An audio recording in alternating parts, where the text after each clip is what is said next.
Hello, it's your old good buddy Steve here again at the Life and Sad Ending channel. Today we're going to have something a little bit different.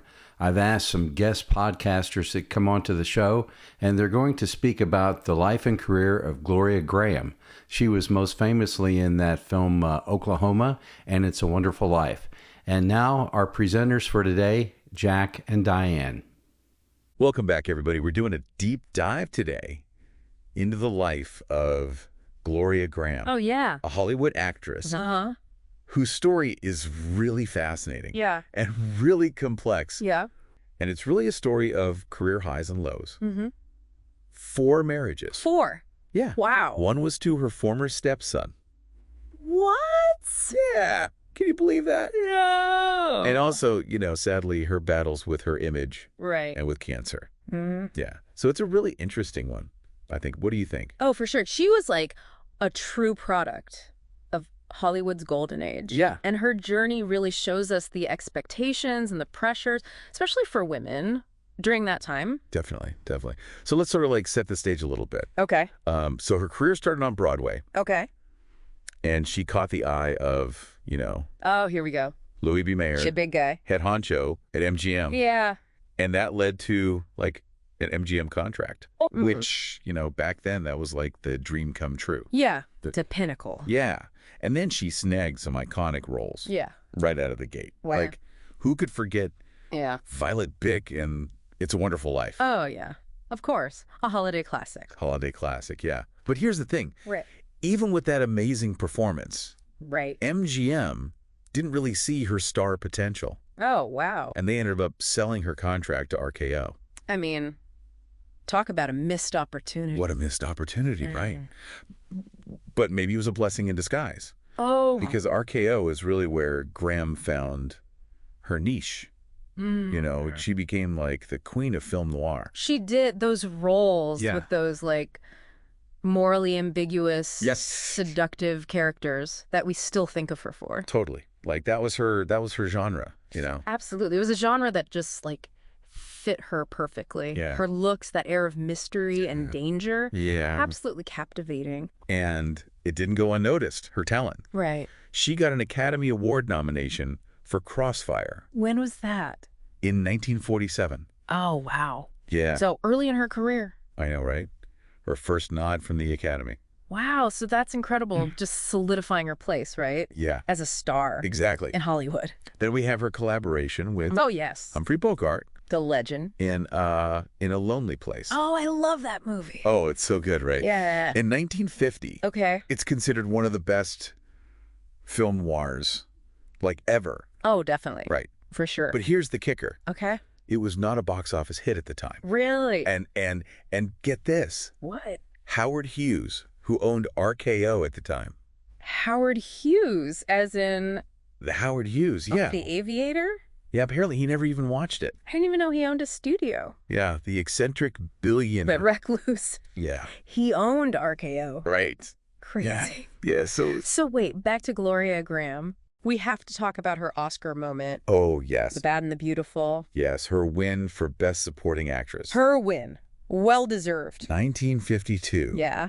Oh, but did you know? What? Her performance in that film Uh, is only 9 minutes long.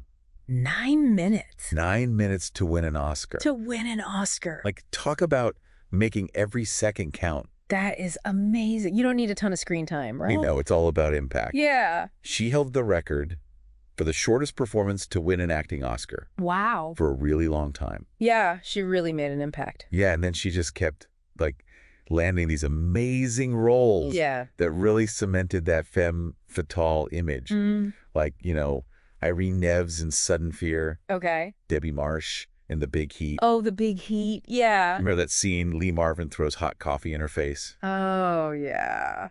That's rough. Talk about a testament to her acting, though, right? Oh, for sure. The Yeah. raw emotion Yeah. chilling. And then there's Vicky Buckley in Human Desire. So good. Like, she really, owned that sultry, Yeah. dangerous persona. Definitely. But then she did Oklahoma, Oklahoma. the musical, in 1955. A musical. Yeah, it was like a total Yeah. departure from that dark. I mean, picture this. Well, wait. Hollywood's trying to sell Oh, God. Gloria Grahame. Femme fatale. Is like a sweet, innocent country girl. Yeah. It's not computing for me. I know. It didn't really compute for a lot of people back then. I can see why. And it kind of brought into focus the plastic surgery that she'd had, Oh, right. starting back in the 40s. In the 40s. Uh-huh. Specifically on her upper lip. Now, this is where it gets interesting, right? Yeah. Even a star like Gloria Grahame, Yeah. she felt that pressure, Yeah. to look a certain way. Yeah. Makes you wonder, did the surgeries help or hurt her career? It's a good question. It's something to think about as Yeah. we go through this. Yeah, for sure. Because it really might have affected her speech Right. and her appearance and maybe contributed to this shift in her career. Yeah. And Mm. like, what kind of toll did that take? Yeah, Emotionally, physically. absolutely. Yeah. So let's move on to her personal life. Okay. So it was pretty colorful. Yeah, shall we say Okay. 4 marriages? Yeah. We've got Stanley Clements, who was an actor. Okay. Then we have Nicholas Ray, the director, Right. and Cy Howard, a writer, Oh. TV producer. Okay. And then we have her 4th marriage, which is where it gets really, Oh boy, here we go. yeah. She married Anthony Ray, Okay. her former stepson. Her former. Yeah. Wait, the son of? Nicholas Ray, her second husband. Oh my gosh. Yeah. That's a scandal. Huge scandal. Especially back then in the It- 60s. Yeah. I mean, Like, talk about tarnishing your reputation huge blow to her reputation. and becoming like a tabloid target. Totally. You know? And think about, like, back then, Yeah. Hollywood was even more. Oh, so much more. Image Image conscious. And the studios Oh my God. had so much control Yeah. over their stars, Absolutely. public image. Yes, absolutely. So, like, a scandal like that Yeah. could really make or break a career. And then on top of that, Oh, no. she had a custody battle Oh, God. with her ex-husband, Cy Howard, Oh, wow. over their daughter, Mariana. Oh, my. So you have the scandal, Yeah. the custody battle, Yeah, the public eye, I mean? I know. It's no wonder that Oh. she had a breakdown. Right. That's a lot. But it was a lot. Yeah. And then it's worth noting, Yeah. there are actually conflicting accounts about the beginning of the relationship Oh, really? with Anthony Ray. Interesting. So Nicholas Ray, the second husband, Yeah. claims that he caught them together. Caught them. Together. Yeah, when Tony was 13. Yeah, and that's supposedly Oh, wow. what ended his marriage with Gloria Grahame. Okay, but hold on. Yeah. Peter Turner, Yes. who was her partner later in life, Right. calls this, quote, fiction Yeah. in his memoir. Right. So, I mean, what is the truth? I know. So it's a bit of a mystery, It's a mystery. a little Hollywood mystery. So, but despite the scandal, Yeah.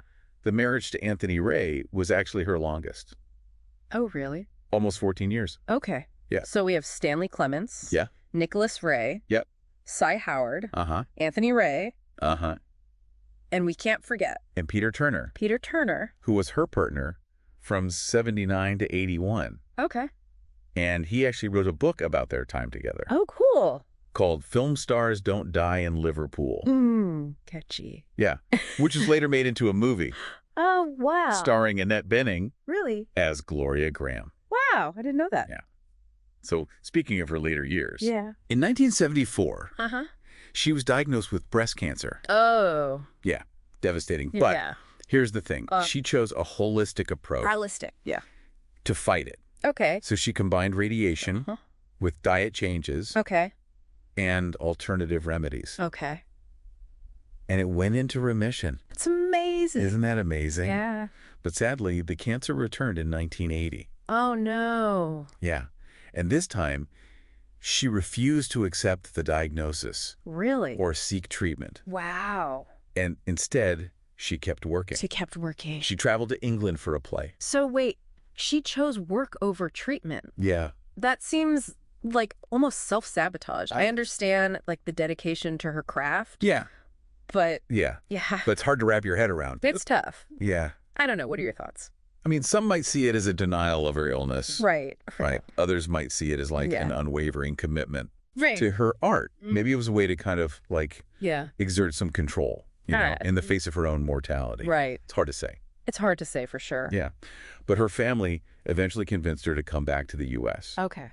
And she was admitted to St. Vincent's Hospital in Manhattan. Uh-huh. And she passed away on October 5th, 1981, Oh, wow. at the age of 57. 57. Yeah, from stomach cancer and peritonitis. Oh, wow. So, I mean, kind of a tragic ending Yeah, to a life it is. full of these incredible highs and lows. It is.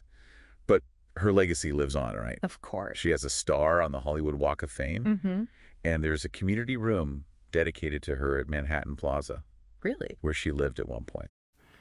I'm sure at some point you realized that Jack and Diane are not real people. It was all computer generated as far as their voices and the content. I find this deeply disturbing because a lot of people could be fooled by such a thing. A lot of my imitators have gone this route. I have never gone this way and will not in the future. It struck me as so disturbing when I was able to do this that I just thought I had to share this.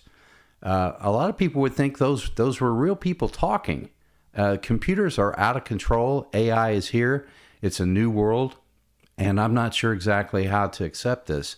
You know, with the news of the drones and all this sort of thing going on right now, the future's here and it's scary. And as always, I guess we just have to adapt to what the reality of the world is. But this AI is really disturbing, and I won't subject this sort of thing to you ever again.